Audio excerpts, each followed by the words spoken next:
likes that idea. In his book, this is what he says. This is in, I've forgotten which book it is now, but it's right. Let's see, it's probably the big thick one. Here's what he said. The national parties and their presidential candidates, with the Eastern establishment assiduously fostering the process behind the scenes, moved closer together and nearly met in the center with almost identical candidates and platforms. Although the process was concealed as much as possible by the revival of obsolescent or meaningless war cries and slogans, often going back to the Civil War. The argument that the two parties should represent opposed ideals and policies, one perhaps of the right and the other of the left, is a foolish idea, acceptable only to the doctrinaire and academic thinkers. Instead, the two parties should be almost identical, so that the American people can throw the rascals out at any election without leading to any profound or extreme shifts in policy. Either party in office becomes in time corrupt, tired, unenterprising, and vigorless. Then it should be possible to replace it every 4 years, if necessary, by the other party, which will be none of these things, but will still pursue with new vigor approximately the same basic policies. And there you have it. Does it sound familiar? Yes. This is the system that we have been living under, ladies and gentlemen, since World War I. Now, what are these basic policies? The creation of the New World Order based on the model of collectivism. That's it. Everything else is secondary. You can have fiscal responsibility, you can have wars, no wars, as long as you're moving constantly in that same direction. That's the same basic policy that they demand from all candidates and the two major political parties. It's hard to put that into focus because we slept through a lot of this. I did. I didn't even know it was going on for most of my life. So I look back in history and I could see it clearly now that I understand the template. And the good place to start was with the Panama Canal. We gave it away, didn't we? Did the American people want that? No. Republicans didn't want it. Democrats didn't want it. The voters didn't. But both parties united and gave away the Panama Canal because that was the goal of the CFR. It's hard to put that into focus because we slept through a lot of this. I did. I didn't even know it was going on for most of my life. So I look back in history and I could see it clearly now that I understand the template. And the good place to start was with the Panama Canal. We gave it away, didn't we? Did the American people want that? No. Republicans didn't want it. Democrats didn't want it. The voters didn't. But both parties united and gave away the Panama Canal because that was the goal of the CFR. Republicans call for war in the Middle East, and they advocate that we give more power to the UN. The Democrats call for peace in the Middle East and advocate that we give more power to the UN.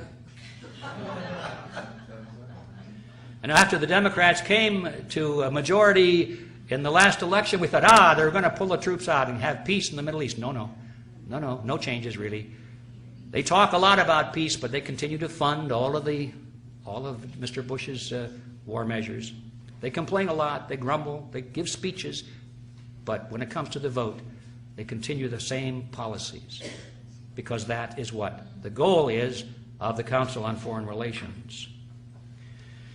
Republicans promote legislation to restrict rights in the name of anti-terrorism and national security. The Democrats give speeches of deep concern about that and then vote for those laws. The electorate doesn't want that. Republicans or Democrats, voters, they don't want that, but that is the goal of the Council on Foreign Relations. As a matter of fact, almost all of this legislation was written by members of the Council on Foreign Relations long before 9/11. They were just waiting for an excuse to put it into effect. Democrats promote legislation to restrict freedom in the name of stopping global warming. Republicans object and say that's not based on scientific fact, and then they vote for those laws. The electorate doesn't want that. Republicans or Democrats. They don't want that, but that is the goal of the Council on Foreign Relations. Republicans advocate laws that will restrict your freedom of speech because it might be seditious and damage national security. Democrats don't like that. They think that's terrible. So what's their answer? They promote legislation to restrict your speech because it might be hate speech. But both of them agree on the right to restrict your speech if they want to do so, because that is the goal of the Council on Foreign Relations. The American people don't want that. Republicans give speeches on the danger of illegal immigration. Don't do anything about it, but they give good speeches on it. The Democrats give speeches about compassion, but then they both unite in merging the United States with Canada and Mexico so that the issue of immigration becomes a non-issue. The American people don't want that. The Mexican people don't want that. The Canadian people don't want that, but that is the goal of the CFR. Republican leaders who run corporations that build election or electronic voting machines steal elections using software, using machines that not only are capable of being hacked, but, ladies and gentlemen, they were designed to be hacked. And the Democrats, so far, who have lost these elections, they don't do anything about it, you've noticed. They just say, oh, golly, I wonder if the election was stolen. Did Mr. Bush really win that election? And Mr. Kerry and Mr. Gore don't really do anything about it. They actually block any serious groundswell of opposition to it. Now that the new elections are on hand, we find that the rigging of the elections are being used to promote certain Democrats. You see, this has nothing to do with Democrats versus Republicans. This has to do with the Quigley formula. Rigged elections is the ultimate form of the Quigley formula, giving people the illusion that they participated in their own political destiny because, by golly, they went to the polls and they touched the screen and the light went on and they got their little sticker that says, I voted. And they have no idea what went on inside that machine and when the numbers were counted.